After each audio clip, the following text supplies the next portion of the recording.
Despite everything, it would be good to think about it. Our whole life on earth, from birth to death, is based on energy.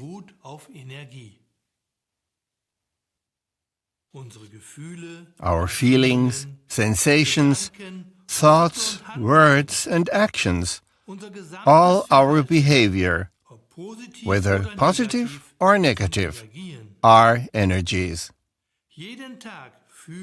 Each day, every person feels, senses, thinks, and speaks in a different way. Thus, no person feels and thinks like another.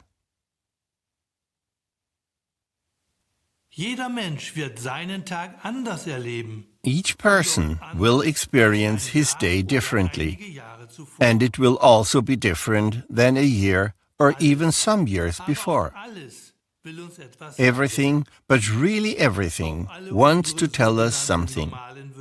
Even all our so-called normal desires and occurrences want to tell us something. Particularly if we believe that everything is based on energy. Today, we identify ourselves with our personal documents. Tomorrow, we may already be another, because everything is based on energy, which carries out the change in us. However, our data stays the same. Our passport and identification card are, after all, significant. That is correct and totally normal. Despite everything, this is a rigid concept and, as such, a concept for us, the human being.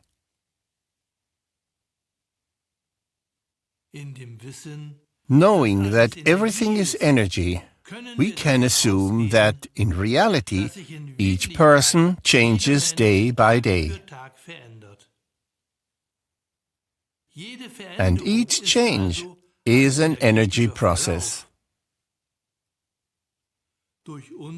Through our energy changes, we imprint ourselves according to the contents of our feeling, sensing, and thinking, of our words and actions. Suffering, worry, grief, and hardship also imprint us, depending on the weight we give to everything that comes toward us, evaluating and sorting through it.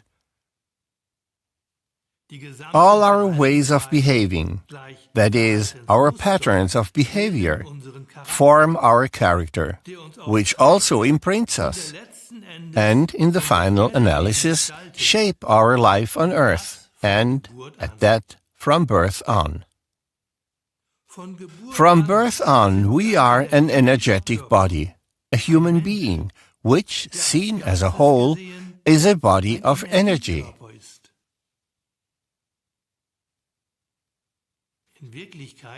In reality, today we are no longer the one from yesterday, because energy brings change. It is changeable. It is realized accordingly, depending on the contents of our feelings, sensations, thoughts, according to our whole behavior. This is why the question, who are you? Who are we really? Are we the person as you and I? Are we today what was yesterday? Assuming that it is so, we also become aware of why each person is different than the other. Very succinctly, we say, that is just the way it is. That is totally normal. Each one simply has his characteristics. Many a one thinks, that is simply our genetic heritage, our genes which imprint us. Let us ask ourselves, who can change the genetic inheritance, and with what, if everything is based on energy? Again and again, we come back to ourselves, in the end, to the 5 components of feeling, sensing, thinking, speaking, and acting, which also imprint our senses, all the perceptions of our senses. With the birth of a child, it receives its name, for example, with which it and the parents are in agreement, or from a single mother, or otherwise, depending on the current circumstances into which the child was born.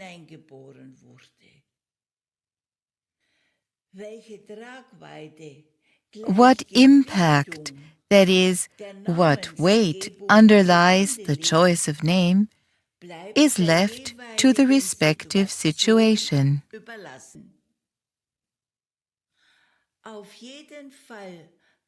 In any case, it can be assumed that the birth name, the time, and place of birth are significant.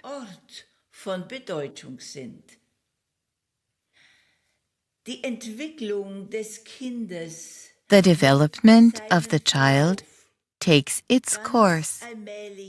Very gradually, it perceives its surrounding, including the sounds. Slowly, it begins to take a closer look at the people who are closest to it.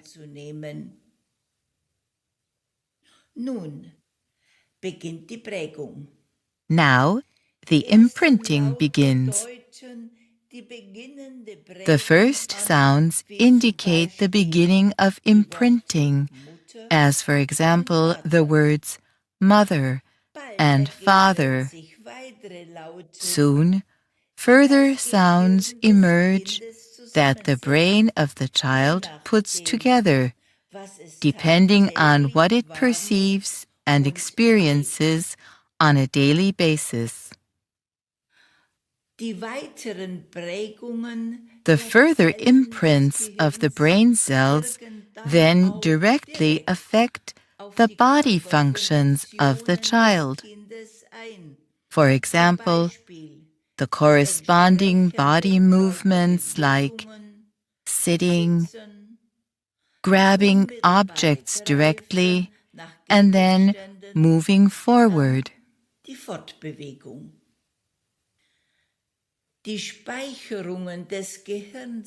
inputs stored in the brain very gradually are transmitted to the functions of the body and to the perception of the senses. Via the sensory perception, the child begins to weigh and measure, for example, what do I like to eat? What not? Or to where do I want to go, or not? If the parents, the mother, the father, the brothers and sisters, or other people want to direct the child, the reaction of the child is quickly noted. It feels attracted to one person, to another it is unapproachable, even strongly so. The child begins to discern and differentiate. From this point in life on, very gradually the pros and cons are built up, its own will. Step by step, the little person begins to crystallize on the way to its personality, with its own values and norms.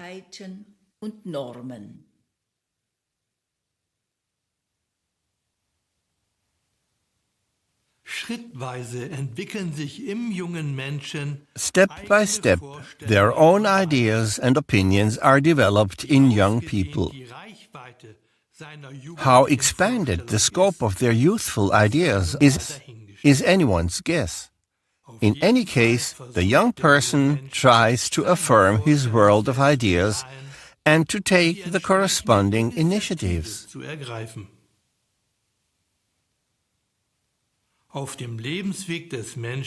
On the life's path of the person, in the course of further days on earth, much is revealed. The ups and downs in the life on earth of every person can be compared with a spiral of life. On the life spiral, the path is shown according to which spiral plane we were born on and which way we took as a young person and as an adult, either going upward or downward. As stated, everything is based on energy. On our course of development, which is our life's path, we unceasingly store the contents of the 5 components: our feeling, sensing, thinking, speaking, and acting. Therefore, our whole behavior. For years and decades, they are sequences of pictures, that is, pictures that are like a film, which in time become a kind of film reel that marks our body cells, our whole behavior via our brain.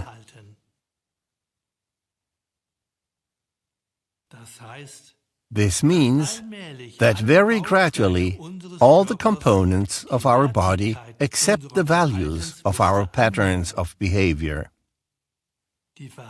The patterns of behavior become sequences of pictures, which in time shape our appearance and, in the end, contain our personal evaluations and norms in relation to our fellow people.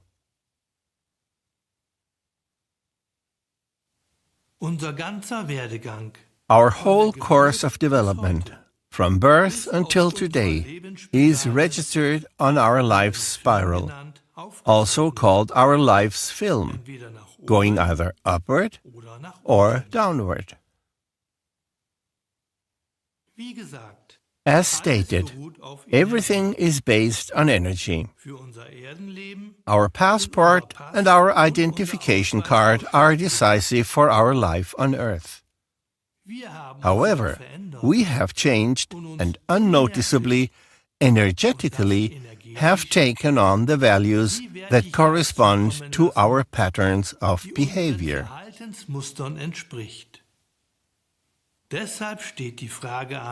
Therefore, the question is due: who are we today? In any case, we are not today the one of yesterday. We are the human being, that is, the person who follows his personal path of the 5 components. The passport and the identification card are valid. Indirectly, the same value is no longer present because, as stated, the person changes continually. The reel of our film, that is, our life's path, imperceptibly reveals who we really are. The reel of our life, that is, film reel, thus reveals who we in reality are with utmost meticulousness, and this from birth until today, and until our physical passing.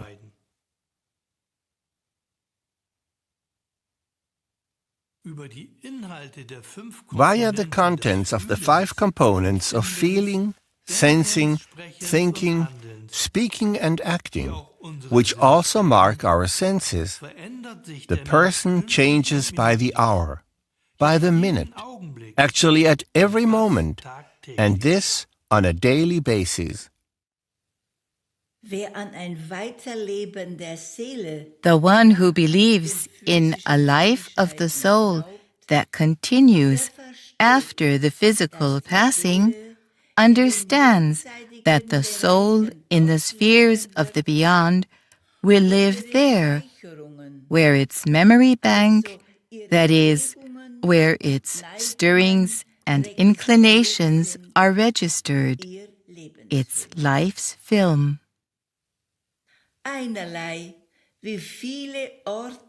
Regardless of how many places the life's film, the life's spiral reveals, the soul goes from station to station in order to rectify what is not written in the eternal law of life.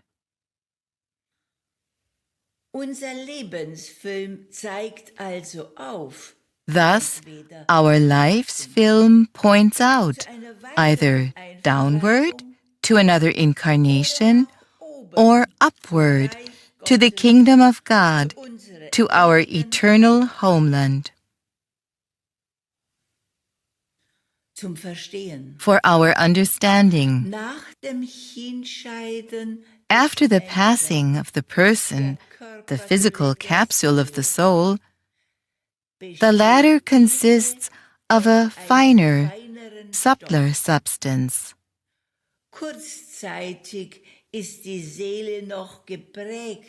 For a short while, the soul is still marked by our former appearance as a human being and by the course of our days.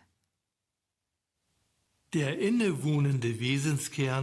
indwelling core of being, the very basis of the soul, is the essence of the kingdom of God and is enveloped with all that we as a human being have encumbered our soul with. The envelopments of the core of being is what we call the soul garments, or, seen as a whole, the soul. Very gradually, the soul is attracted by the planetary constellation, which resembles the envelopment of the soul. For like simply attracts like. That is the law of attraction and of communication. Each person predetermines himself the journey of his soul, the stretch either toward the kingdom of God or toward the next incarnation.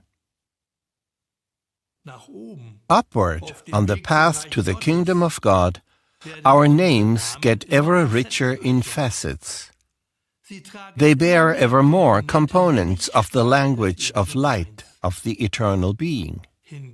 On the other hand, the names pointing to reincarnation show values which support a new birth.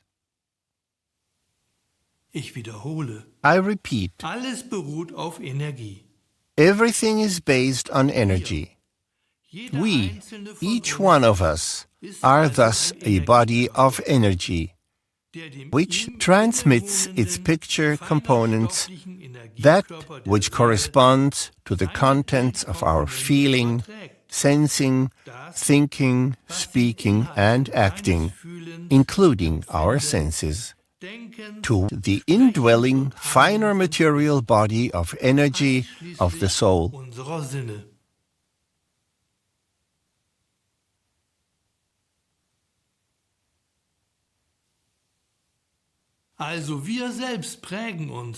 Therefore, we mark ourselves, and in the end, sign with the name which we have given to ourselves through our patterns of behavior. At the latest, in the beyond, the soul reveals what we have transferred to it.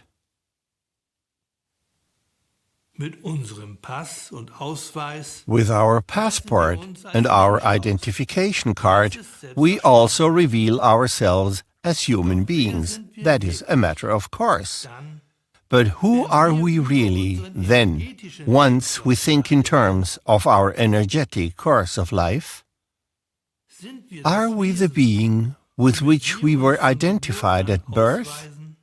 And does our name today correspond with what we have increased ourselves on our life's path?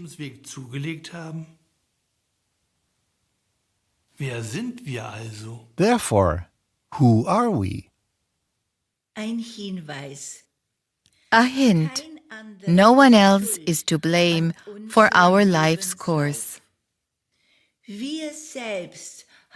We have entered our inputs ourselves, either upward or downward.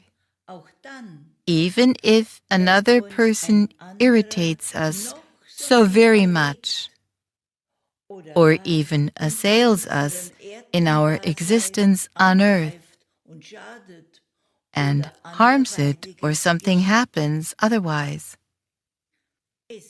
There are no coincidences. We are asked about what we thought, what we said, or how we acted.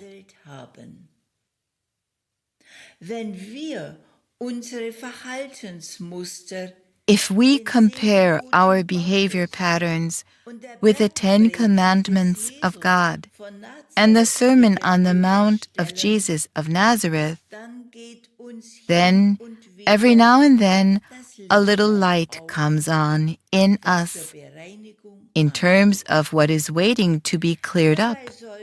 In so doing, we should not ignore the genuine and deep remorse. And let us not forget, where 2 or 3 come together in the name of the Christ of God, the light of realization is among us.